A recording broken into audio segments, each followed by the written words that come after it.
ఆదివారం నాకు ఉదయం తేలు వచ్చి ఆ తేలు కాటు ప్రమాదానికి గురైన వెంటనే నాకు ఇదివరకే ముందు కొద్దిగా గుండె సమస్య, నాకు బీపీ ఉంది, కొద్దిగా గుండె సమస్య ఉంది. ఈ తేలు కాటు జరిగినప్పుడు ఆ యొక్క విష ప్రభావం ప్రధానంగా గుండె మీద ఉంటుందనే విషయం నాకు తెలుసు. అందుకే భయపడి వెంటనే నేను రోజువారీగా వేసుకునేటువంటి ట్యాబ్లెట్ సాకోబిటాన్ అనేటువంటి బ్రాండెడ్ ట్యాబ్లెట్ వేసుకున్న తర్వాత ఆ విష ప్రభావం ఇన్ఫ్లమేటరీ ఎఫెక్ట్ ఉండకూడదని వెంటనే డెక్సామెథాసోన్ ట్యాబ్లెట్ వేసుకున్నా. ఆ తర్వాత ఇమీడియట్గా మన కడప పట్టణంలో పాలెం పాపాయ వీధిలో ఉన్నటువంటి లైఫ్ లైన్ హాస్పిటల్కి వెళ్ళి అక్కడ చికిత్స తీసుకోవడం జరిగింది. అక్కడ డాక్టర్ గారు ఏం ట్యాబ్లెట్ వేసుకున్నావు అని చెప్తే మొత్తం చెప్పిన. సార్ నేను ప్రజోసిన్ అనేటువంటి ఈ తేలుకాటు విరుగుడు మంది ఏదైతే ఉంటుందో ఆ ట్యాబ్లెట్ 5 mg కూడా వేసుకున్నాను సార్ అని చెప్పాను. సరే నన్ను అడ్మిట్ చేసినారు. నా యొక్క హార్ట్ యొక్క పనితీరు ఏంటనేసి మానిటర్ పెట్టి గమనిస్తూ ఉన్నాను.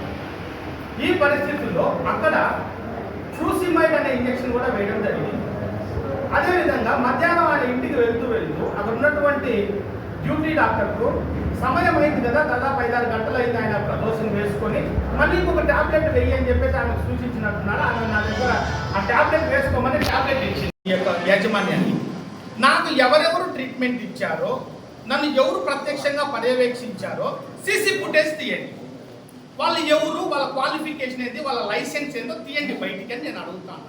నువ్వు యాన్నో కూర్చొని ఇంట్లో నువ్వు ఫోన్ చేసి నువ్వు మెటెక్సెల్ అయ్యా నేను వచ్చింది దేనికి, నాకు బీపీ ఫ్లక్చువేట్ అయ్యి నేను హైపోటెన్షన్లో నా బ్రెయిన్కు బ్లడ్ పర్ఫ్యూజ్ కాక నేను ఇబ్బంది పడి వస్తే నా బీపీ నార్మల్ స్టేట్కి తీసుకురావాల్సినటువంటి నువ్వు కార్డియాలజిస్ట్వి, కన్సల్టెంట్ కార్డియాలజిస్ట్ అని చెప్పినావు. మనం నువ్వు ఫోన్ చేసి మెటెక్సెల్ ఎట్లిమ్మంటావు. మెటెక్సెల్ అంటే మెటపురలాల్ బీటా బ్లాకర్. ఆ టాబ్లెట్ ఇస్తే నువ్వు హార్ట్ రేట్ కంట్రోల్ కావాలని చెప్తాను. అది ఇస్తే నా బీపీ ఇంకా ఫ్లక్చువేట్ అవుతుంది. 60/40కి వచ్చింది శ్రీశ్రీ హోలిస్టిక్లో. అది కనుక వేసుకుని ఉంటే నేను ఖచ్చితంగా చచ్చిపోయేవాడిని. నేను వేసుకోలేదు, నేను రిఫ్యూజ్ చేసి వేసుకోలేదు. మెటెక్సెల్ ఎట్లిస్తావయ్యా నువ్వు హార్ట్ రేట్ పెరిగింది అంటున్నావు. అయ్యా నేను చెప్తా ఉన్నా, భగవంతుడు ప్రతి ఒక్కరికి మనిషికి శరీరానికి ఒక ప్రొటెక్టివ్ మెకానిజం ఇచ్చాడు. ఏదైనా బాడీలో ఒకటి ఇంబ్యాలెన్స్ జరిగితే దాన్ని బ్యాలెన్స్ చేయడానికి మరొక సిస్టమ్ ఇచ్చాడు భగవంతుడు. ఆ రకంగా నా బ్రెయిన్కు బ్లడ్ సరిగా పోవటం లేదని చెప్పి నా హార్ట్ రెస్పాండ్ అయ్యి హార్ట్ బీట్ పెరిగింది. It is trying to meet the demand of the blood supply to the brain. అటువంటి పరిస్థితిని నువ్వు క్లినికల్ పరంగా ప్రత్యక్షంగా వచ్చి నన్ను పర్యవేక్షించకుండా, క్లినికల్గా ఎగ్జామిన్ చేయకుండా నువ్వు మెటెక్సెల్ ఎట్లా రాస్తావు? నీ నిర్లక్ష్యం కాదా, ఇది వైద్య నిర్లక్ష్యం కాదా అని నేను అడుగుతాను. ఆ డాక్టర్ని సమాధానం మీరు బ్రతికేదానికి మేము అన్ని చేసినాం అనేది ఒక సమాధానం. చంపడానికి చేసినారు, బ్రతికి బతకడానికి వాళ్ళు ఎన్నైనా చెప్తారు. సాధారణ జనాలకి ఏం చేయబోతున్నారు? ఆయన అన్నాడు ఎక్స్పర్ట్, ఇదంతా టెక్నికల్ అన్నాడు. ఎక్స్పర్ట్ ఒపీనియన్ కావాలా, ఎక్స్పర్ట్ ఎవాల్యుయేషన్ కావాలని అంటున్నాడు. నేను ప్రభుత్వాన్ని కూడా ఇదే డిమాండ్ చేస్తాను. ఒక 5-6 మంది ఎక్స్పర్ట్స్ని పెట్టి ఒక కమిటీ వేయాలి. వాళ్ళు అక్కడ జరిగినటువంటి సాక్ష్యాధారాలు సహా నిరూపించడానికి నేను సిద్ధంగా ఉన్నాను. ఎక్స్పర్ట్ కమిటీనే వేయాలా. అది ఏం జరిగిందో ఎక్స్పర్ట్స్కే చెప్తాం. వాళ్ళు సమాజంలో ఊరికే ప్రెస్ మీట్ పెట్టి మేమేం చేయలేం, మాదేం తప్పు లేదు, మేము కాపాడినాం బతికించినామంటే ఎందుకు కుదరదు. నేను ఈరోజు బతుకున్నానంటే నా కన్న తల్లిదండ్రులు చేసుకున్న పుణ్యం, వాళ్ళు ముక్కిన దేవుడు నన్ను ఈరోజు కాపాడినాడు. ఎందుకు నేను బతికి బయట పన్నా అది నా కన్న తల్లిదండ్రుల పుణ్యం. నా బిడ్డల భవిష్యత్తు ట్రీట్మెంట్ వల్లే మీరు ప్రెస్ మీట్ పెట్టారనేది వాళ్ళ వాదన. ఎంత బలంగా మాట్లాడుతున్నారనేది వాళ్ళ వాదన. ఆ ఇంజక్షన్ లేకపోతే నేను ఎప్పుడు పోయింది. నేను ఇంకోటి కూడా చెప్తాను. నిన్న సరే అదంతా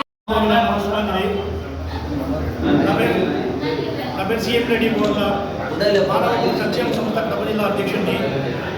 ఈరోజు ఒక మిత్రుడు కుమన్ అనే వ్యక్తికి 5వ తేదీ జరిగిన ఈ హాస్పిటల్లో ఉన్న లాభం వల్ల ప్రజలందరికీ మేల్కోవాల్సిన అవసరం ఎంతైనా కోరుకుంటున్నాను. ఎందుకంటే ఈ మధ్యకాలంలో ప్రైవేట్ హాస్పిటల్స్లో జరుగుతున్న దురాఘాతాల మీద ఒక వ్యక్తి ముందుకు రావడం చాలా అభినందించడం. కాబట్టి సమగ్ర విచారణ చేసి మానవ హక్కులు భగ్నమైన ఇక్కడ నిజాలు అనేది అధికారులు తీర్చాలి. హాస్పిటల్ వాళ్ళు మా హాస్పిటల్ వాళ్ళతో మాది ప్రాబ్లం లేదు, అతను అభియోగం మోపుతున్నాడు అని అంటున్నాడు. ఇతను మాత్రం హాస్పిటల్ మీద అభియోగం పొందుతున్నాడు కాబట్టి ఖచ్చితంగా దీని మీద సమగ్రంగా కలెక్టర్ గారు కావచ్చు, ఎస్పీ గారు కావచ్చు, డిఎంహెచ్ఓ గారు ఖచ్చితంగా చేసి సమగ్ర విచారణ చేసి న్యాయం చేయాల్సిందే కోరుతున్నాను. ఎందుకంటే ప్రజలు చాలా అపోహలుతున్నారు. ఒక హోలిస్టిక్ హాస్పిటల్ అంత పెద్ద హాస్పిటల్ మీద అపవాదం వచ్చినప్పుడు నిరూపించుకోవాల్సిన అవసరం వాళ్ళకు ఉంది, అధికారులకు ఉందని చెప్పి నేను కోరుకుంటాను. ఖచ్చితంగా వీళ్ళకి ఇతనికి న్యాయం చేయాలని చెప్పి నేను కోరుకుంటాను సార్. మానవ హక్కులకు భగ్నం కాకుండా కావాలని చెప్పి నేను కోరుకుంటాను సార్. నమస్తే.